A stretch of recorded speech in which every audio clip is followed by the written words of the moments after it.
all those problems, but really my bigger issue was at my core, I felt like I was letting my family down and I felt like they deserved Mm, more. So I don't know if anybody else has had that feeling or maybe is having that feeling now, just that you know that somebody you care about deserves more than you're currently providing them. It's not a pleasant mm-hmm, place to be. And so that was where I knew I committed to being a real estate investor. I knew it wouldn't be easy, but I knew rentals make money and real estate is the place to be if you really want to provide something. So I went out and I started telling people, hey, I'm going to buy rentals. I'm buying houses. And at the time, recognized that there was no way for me to buy rentals. I had no idea how I was going to buy houses. I had no money. My job was ending. I looked terrible to a bank. And but I was committed to the process, right? And so as I was going out mm-hmm, telling people and really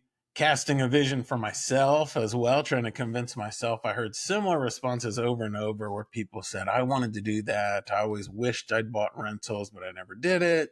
Or I love those shows on HGTV. And I realized there was an opportunity there where I could help them do what they want, which is get into real estate by being a mm-hmm. lender, and they could be the lender in my business instead of a bank, and I could buy the rental properties I want.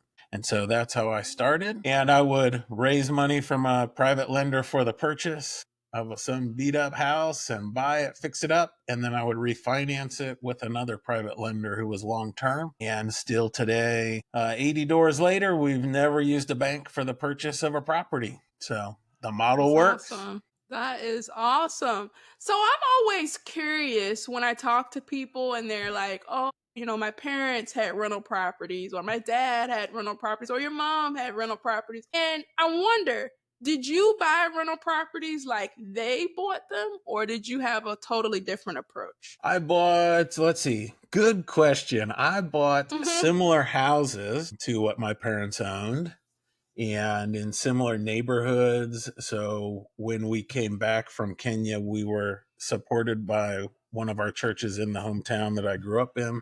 So I Mm-hmm. bought similar houses, but I bought them differently. So my Mm, father, my parents, they liked seller financing. And so they did a okay. lot of seller financing. And my father had a job when he started for many years. So he looked better to a bank. Me, I looked terrible to a bank. And it was a hard time. What I didn't fully understand seller financing when I started, but from ministry, I was truly blessed in that I knew how to raise money because I had to raise money for the Mm, ministry. And so I was used to talking to people about money. I was used to that conversation. And so when I changed from raising money for ministry to raising money for real estate, it was a very easy transition. The conversations were almost the same. And so I started buying just by raising money from private lenders completely. And it wasn't until I had about 25 doors that I started to add some seller financing in there. Because with private money, we can get really great deals by buying houses at a discount, right? Cheap, all cash. mm-hmm. But Right. occasionally you run into a seller where that's not really the solution that helps them the most, right? What helps Mm-hmm. them more is maybe they get a little more money, but they get it paid over time. And that's really what helps them, not the quick cash. And so once I Mm-hmm. figured out how to incorporate seller financing, then I could offer that lowball all cash offer and use private money, or I could offer a little bit better price and just pay them over time.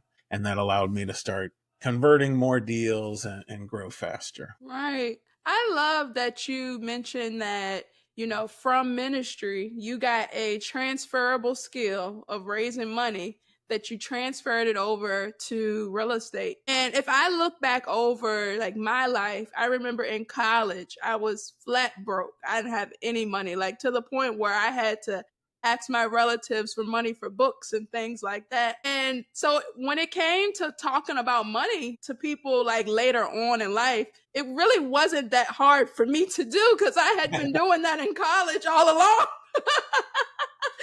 I'd been, and you telling me no was not going to hurt my feelings. I'm moving on to the next person.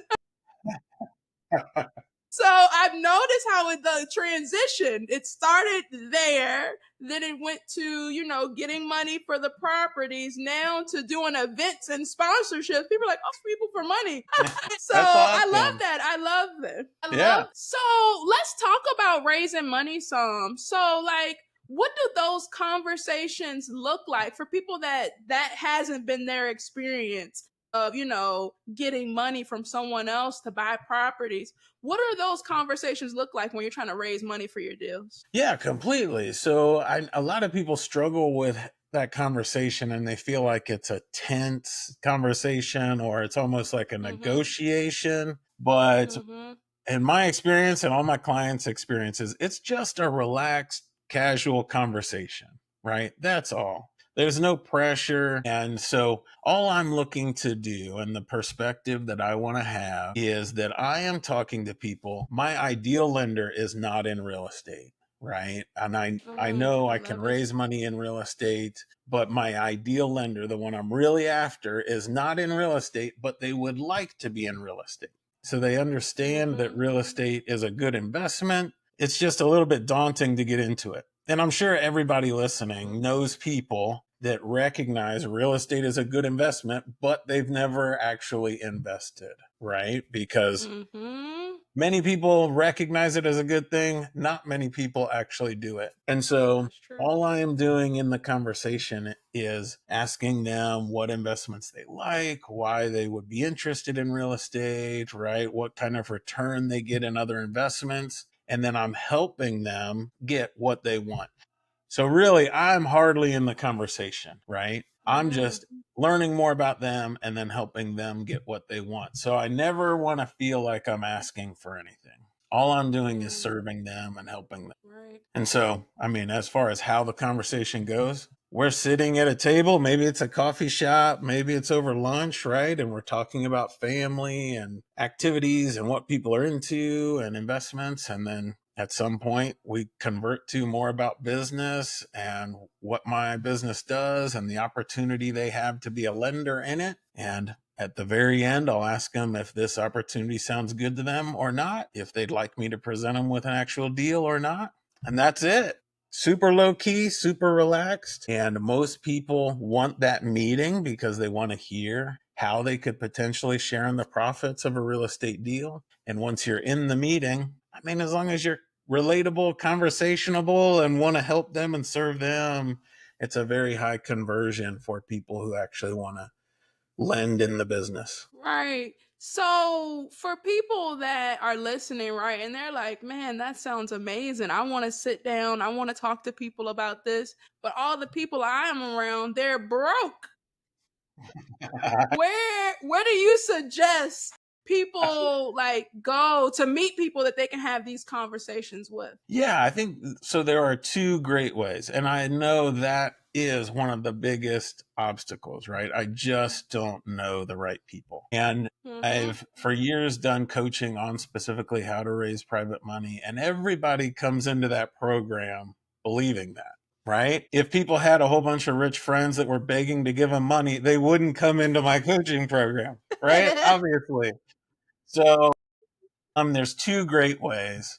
One is make sure you introduce yourself in a way that everybody knows what you do and how they can play a part. So just Mm, everybody you meet in any context. All right. And so, real simple introduction. My introduction is I love improving houses. I buy beat up houses, fix them up, rent them to great families, and I share the profits with friends, family, and people that I know. That's it, mm, right? So I'm gonna any context I'm ever in. People say, "What do you do?" I'm gonna throw that out there. People don't ask what I do. Just how are you doing today? I'm doing great. I am so excited because I am renovating houses, making neighborhoods better, right? And go right into it, whether they I ask or love not, you know? And there's a whole bunch of it. people that after that little bit they say, that's interesting, how does that work? Or okay, Mm-hmm. how would I be sharing in the profits? I like, who doesn't like the idea of sharing in the profits on a real estate Mm-hmm. deal,